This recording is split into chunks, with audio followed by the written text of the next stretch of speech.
I'm a bouncer in a titty bar, Bill.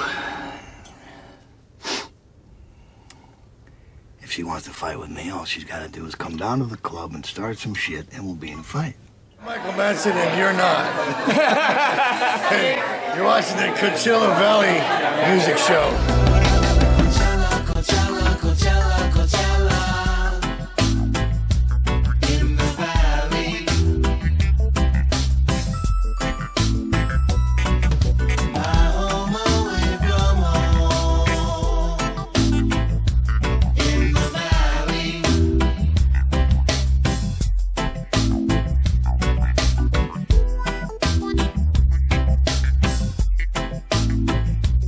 In the valley.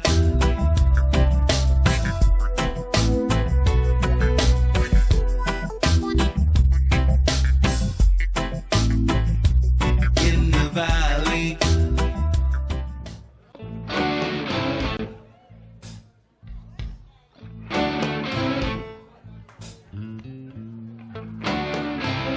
Well, Solomon King, that's my name. I've got fortune and I've got fame, a bit everywhere a man can be. I've seen everything there is to see.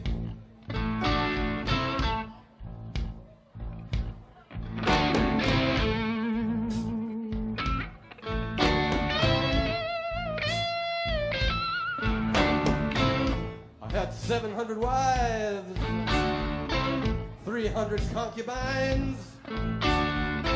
That's 1,000 women in my time. 1,000 women where I looked for love. And in 1,000 women I have found none under the sun.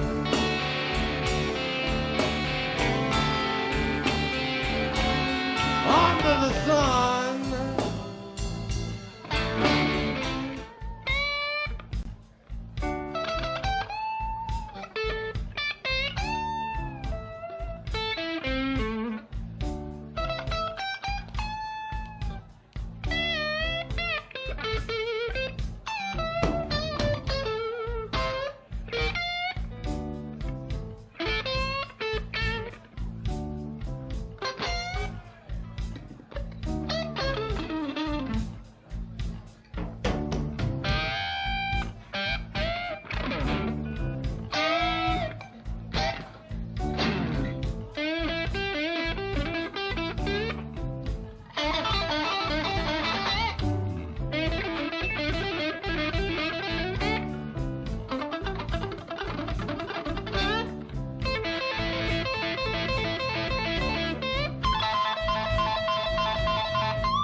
Hello, welcome to the Coachella Valley Music Show.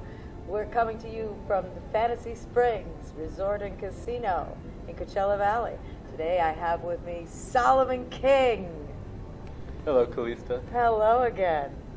Nice to see a familiar face. Nice to be seen. So I understand that I took you away from a recording session that you were doing. Yes, I'm working on stuff for a new record right now, but as long as it's you taking me away from it, it's all right. There you go. Solomon King. That is not your real name. Well, it has been for the last, I guess, 8 years. In 2008, I became Solomon King. You became Solomon King. Right. How did this happen? Well, I was born Jeff Lane. All right. And I was Jeff Lane for many years, and I worked as Jeff Lane for many years, and did records, and I've always been in music. And then Jeff Lane came to a point in his career where I was playing acoustic guitar, and I was singing songs, and I was doing that type of thing, and there were 2 people in the audience. Oh. And I said, wow, this thing is really just not happening anymore. So I didn't know what I was going to do. And then a friend of mine invited me to come do a show in Hollywood, and and he was doing blues shows. So I brought my acoustic guitar, I started playing some songs at the show, and it was all fine, and I finished my show. And then there was a blues singer coming up after me, and his guitar player didn't show up. Huh. So they said, well, play guitar for this guy. Okay. And I said, okay. And so I picked up a guitar and I started playing for him. And people started coming in off the streets, who's the guitar player? Now, was this an electric guitar? Actually, I had my acoustic guitar, Okay. but I plugged it into an amplifier and All was right. playing that electric. So I didn't really know what I was doing all that well, but it sounded really good. People were coming in going, who's the guitar player? And they said, come back next week and don't bring an acoustic guitar, bring an electric guitar, and we'll have you back up some other guys. And I did this a couple times, and it all went really well. And then all of a sudden, I found myself being an electric blues guitar player. And so you decided to change your name? Okay. So I figured, if I'm going to be an electric blues guitar player, Right. who are the great electric blues guitar players? Okay. B.B. King, Freddie King, Albert King. So I thought, I better become a king. And my favorite king was King Solomon. So I thought, okay, Solomon King. And I started going under that name, and then it worked really well. Then I made the first Solomon King record, I think 2009, and that was nominated for a Grammy and got placed Which album was that? That was Under the Sun. Okay. So Under the Sun was the first one, and songs from that record went on True Blood, and Right, the television show. The television show True and that Blood. song, the songs that you had on that were? Jack Me Up. You take a woman, you try to be her man, but holding the love of a woman is like holding water in your hands. Jack me up,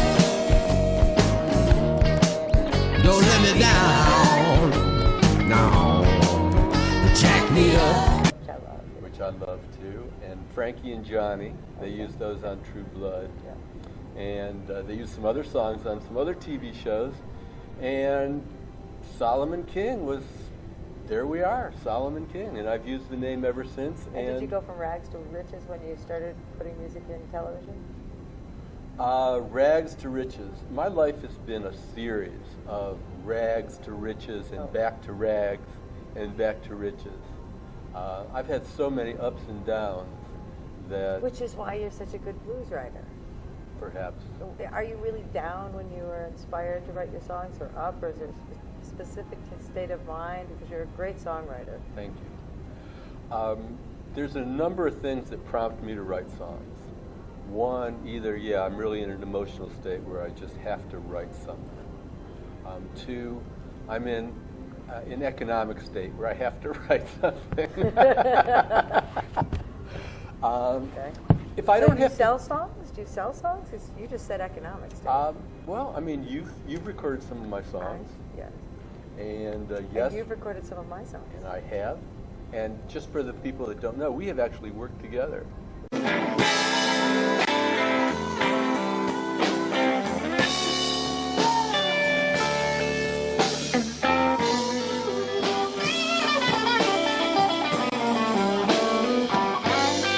Maybe we can talk about that Yeah, we should sometime talk about too. that, yeah. But Have you worked with a lot of well-known musicians and singers? well, as we were saying earlier, Etta James the song that you covered, Cry. Right. You wrote that for Etta. I wrote that for Etta James. And unfortunately, Etta passed, and my next favorite choice was Calista Carradine. And you were here.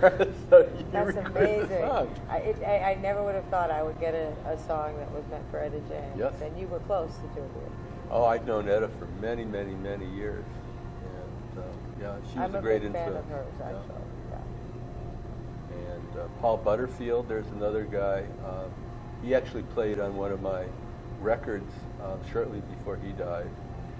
So yeah, I've had an Which opportunity. record is that? This was in the 80s when I was on Capitol. What And I kind of was- music were you playing in the 80s? We had a kind of a Billy Idol, Doors kind Okay. of band I called can see Hollywood that. Underground. I can totally see Yeah, and I had long purple hair and leather pants, and I didn't play guitar for that band. I just sang, and that was good fun because I didn't have to carry anything to the shows. Well, when I was introduced to you to play music with, you seemed more like a Bob Dylan, Neil Young,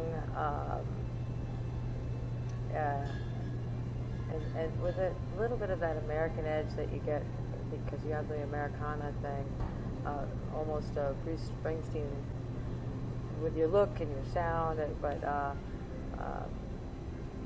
but I can see you doing Billy Idol. I can. Well, there's a great story for that.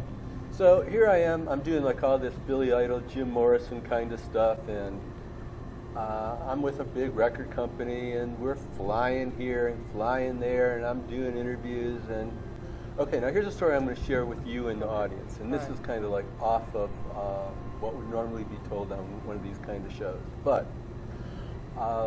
so I'm riding high. The record's riding the charts. All this stuff is doing fine, and I get invited to this Hollywood party. Okay? And this party started at 3 o'clock in the morning. And this party is weird.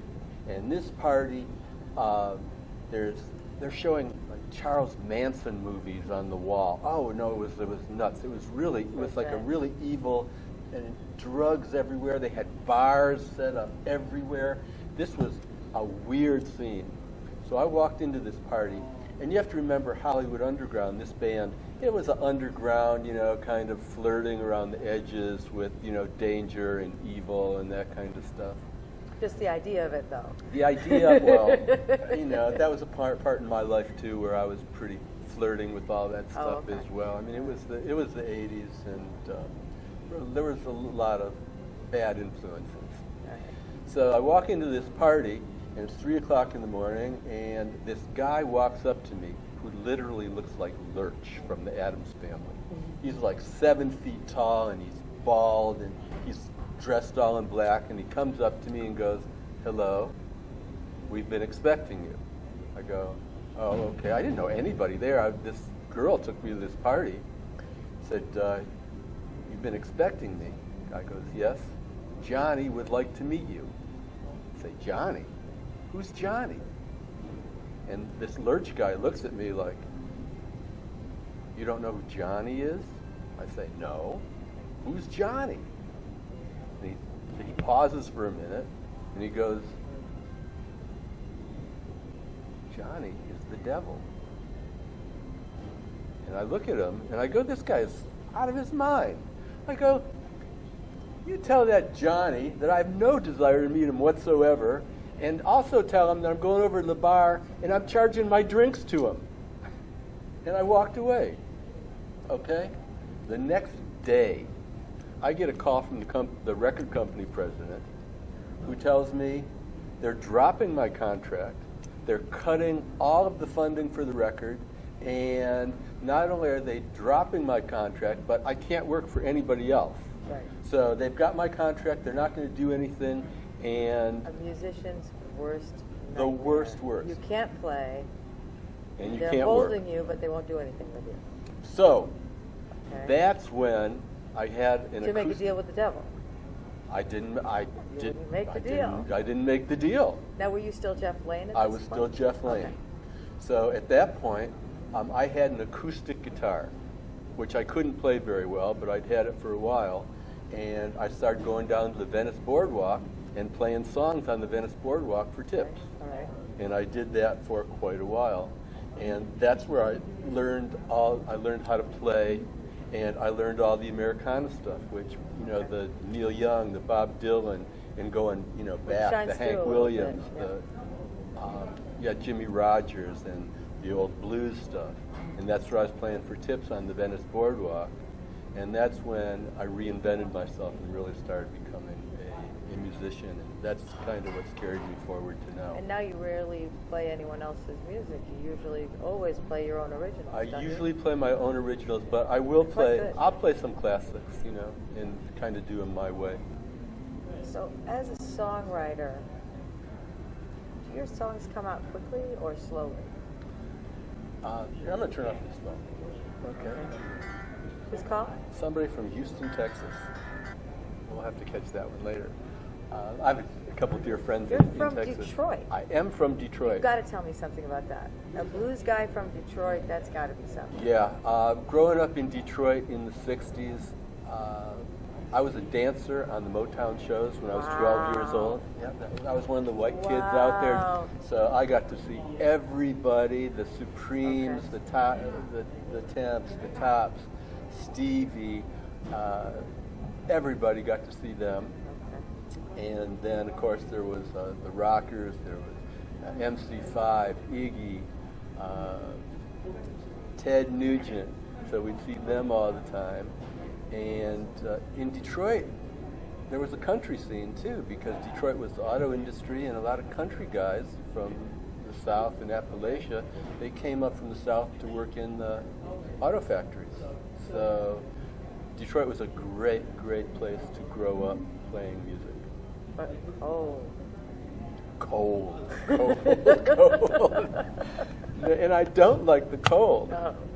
So, yeah, as soon as I could, I moved to LA. Cold is child's play. It is not for grown-ups.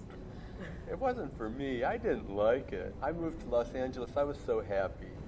So I interrupted myself because I asked you about Detroit, but as a songwriter, I mean, I have written songs with you, and you seem to have a certain amount of impatience about not picking them apart and just creating a song and finishing the product. Are you like that when you work alone? Yeah, I try to get it down as quickly as I can, because if I don't, then I have the attention span of a cat. So if I don't get it down, then it's just gone. So I try to get it down. But oftentimes, I'll rewrite the song many, many times.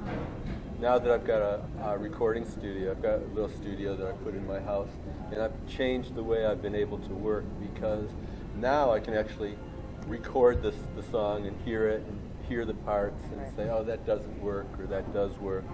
So I've got a much bigger sketch pad that I can work on rather than, yeah. Now, I know about some of your songs. I know Medicine you wrote for your ex-wife, for your wife that you lost. You need your medicine.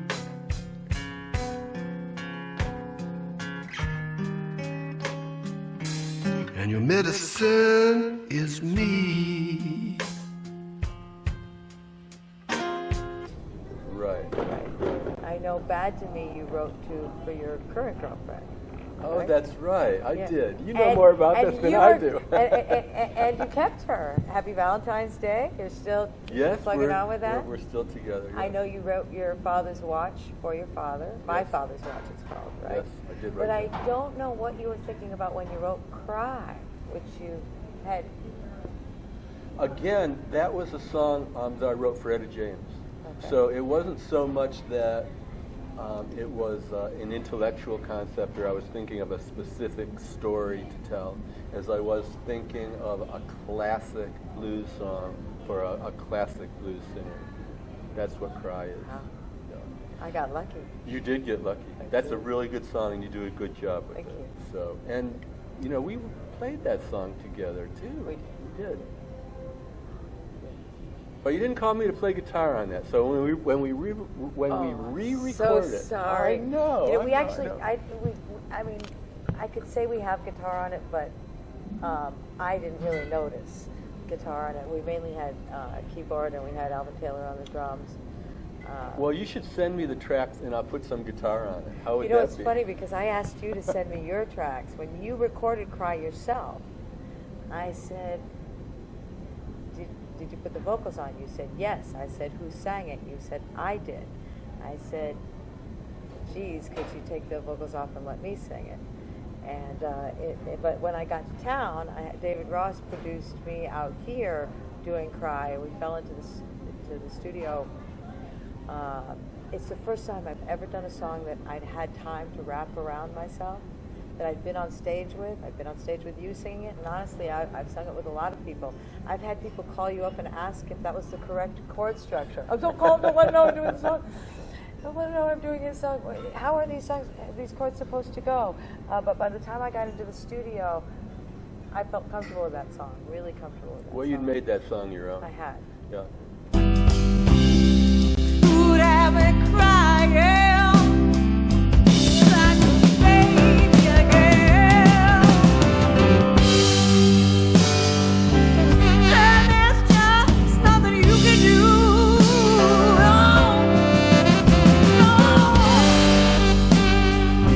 There's nothing you can do. And then you've got your own interpretation of it that nobody else would do. So you want to get on stage and play that song with me? Absolutely. Absolutely. We should do that. That's right. We should do We that. should We're do gonna that. we're gonna do some shows for a minute Okay. because we were talking about where songs come from, and you're Okay. talking about songs that I've written for my family, for my dad, and Okay. for ex-wives, and for current loves.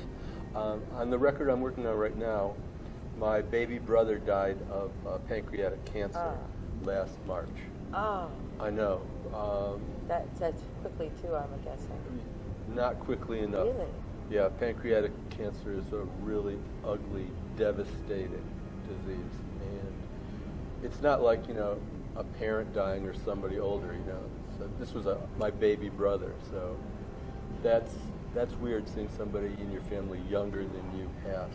So I wrote a song for him, and I play it at every one of my shows. It's called Underground Brother, so I'm doing that one. And there's another song that I wrote. I go to Hawaii all the time, and I swim. I'm an ocean swimmer. Okay. So I'm swimming in the ocean, and there's this guy on the beach watching me as I get out, and I get out of the water. And there's he a shark behind you. No shark. Nothing as dramatic as that. Okay. But he goes, you were swimming against the current.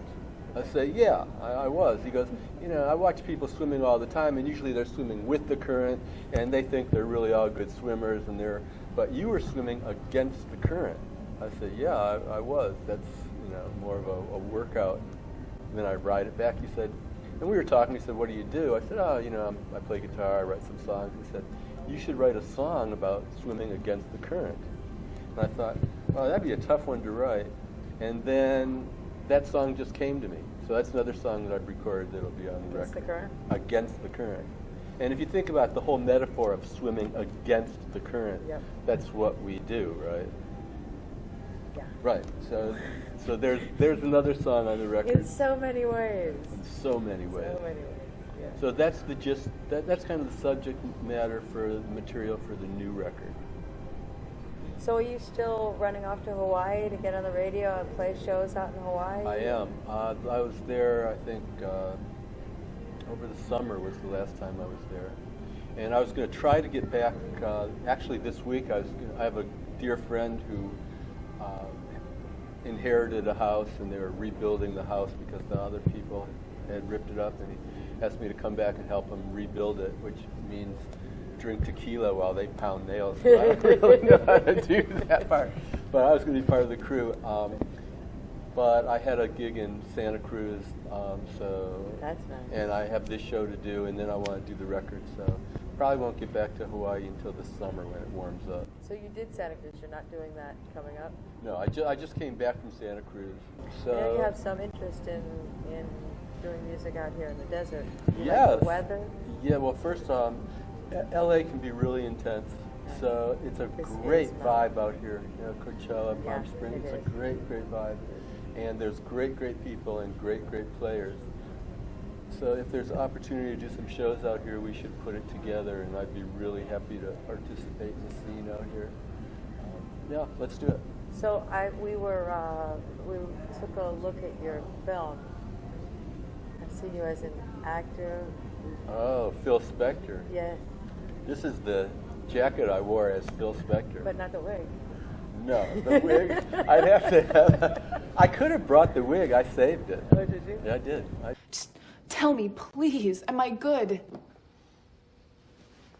This is not a business of good. This is a business of great. And you are not great. did.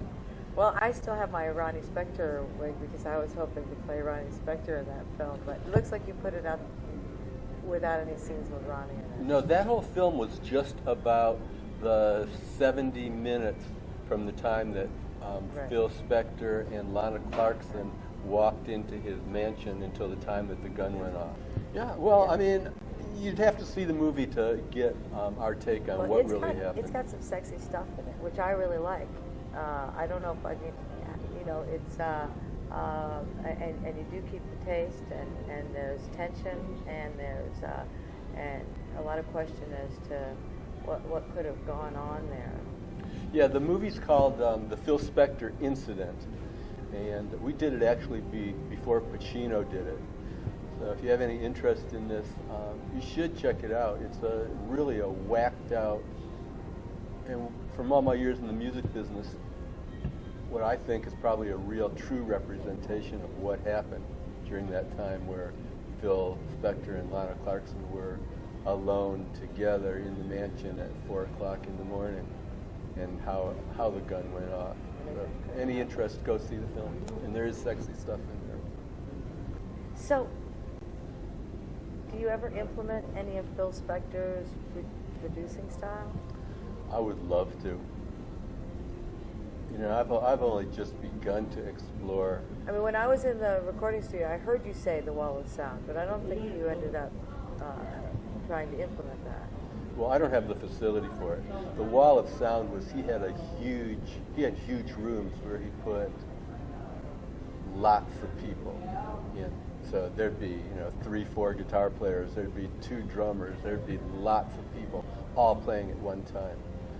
That style of recording is not very prevalent these days. Now It's not cost effective. It's not cost effective, and now everybody can overdub everything, and they want Right. control and the level of musicianship. I don't even know if a lot of guys could pull it off, Huh.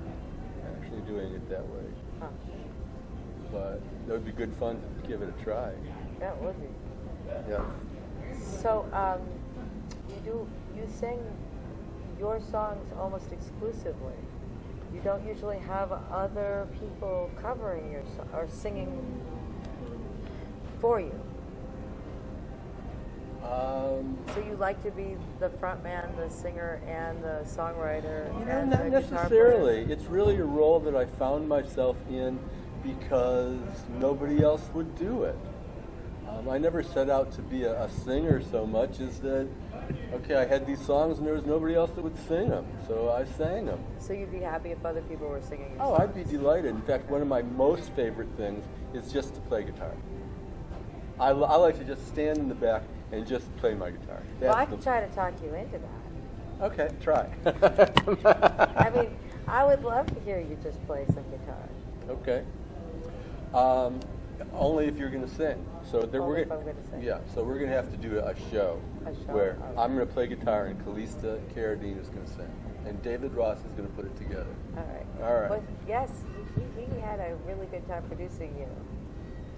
So you have a website. I do. SolomonKin.com. SOLOMON. So it's all O's Kin. Solomon, all O's Kin, and there is everything that you want to know about me, or everything that I want you to know about me. There you is go. on there. SolomonKing.com. It's so All right. nice to have you here at Fantasy Springs Resort and Casino and have you on the Coachella Valley Music Show.